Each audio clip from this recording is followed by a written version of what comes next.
বুড়িমা ও শয়তানের চুক্তি। একটি ছোট্ট গ্রামে থাকত এক দরিদ্র বুড়িমা। তার কোনো সন্তান নেই, স্বামী বহু আগেই মারা গেছেন।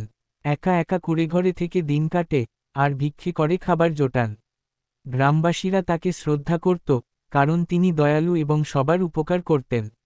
কিন্তু সেই বছর ভয়ানক খরা পড়ল। মাঠে ফসল নেই, নদীতে জল নেই। গ্রামবাসীরা সবাই কষ্টে আছে, বুড়িমারও খাবার ফুরিয়ে গেল। 3 দিন ধরে না খেয়ে তিনি ক্লান্ত হয়ে পড়লেন। এক রাতে, ক্ষুধায় জেগে তিনি ফিসফিস করে বললেন, হায় আল্লাহ, যদি আজ একটু খাবার পেতাম। হঠাৎ ঘরের দরজা থেকে অদ্ভুত এক শব্দ হল, ঠক ঠক ঠক। বুড়িমা ভয় পেয়ে দরজা খুললেন।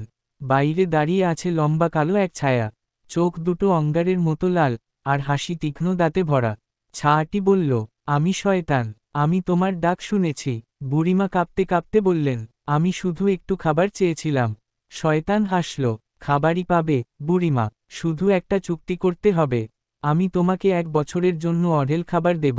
বিনিময়ে, বছর শেষে তুমি আমাকে তোমার আত্মা দেবে। বুড়িমা চুপ করে থাকলেন।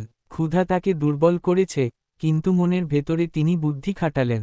তিনি বললেন, ঠিক আছে, তবে শর্ত আছে। আমি যদি তোমার 3টি ধাঁধার উত্তর দিতে পারি, তাহলে তুমি আমাকে ছেড়ে দেবে। শয়তান চ্যালেঞ্জ নিতে ভালোবাসে। সে রাজি হয়ে গেল। Dash dash dash. প্রথম ধাঁধা। বুড়িমা জিজ্ঞাসা করলেন, কোন জিনিস ভাঙলে পানি পড়ে না, কিন্তু পুরো দুনিয়া ভিজে যায়? শয়তান একটু ভেবে উত্তর দিল, মেঘ। সে হেসে উঠল, এটা আমাকে থামাতে পারবে না। Dash dash dash. দ্বিতীয় ধাঁধা। বুড়িমা বললেন, কোন জিনিস যত নেয়া হয়, তত বড় হয়? শয়তান কিছুক্ষণ চিন্তা করে বলল, গর্ত। সে আরও জোরে হেসে উঠল।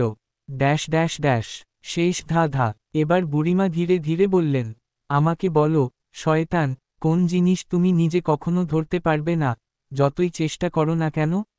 শয়তান হেসে বলল, হ্যাঁ, পৃথিবীতে এমন কিছু নেই। কিন্তু হঠাৎ সে থেমে গেল। ভাবল, চেষ্টা করে দেখুক। অনেকক্ষণ চিন্তা করেও সে উত্তর পেল না। শেষে বুড়িমা হেসে বললেন, উত্তর হলো, তোমার নিজের ছায়া। তুমি যতই চেষ্টা করো, নিজের ছায়াকে ধরতে পারবে না। শয়তান গর্জে উঠল, না, এটা প্রতারণা।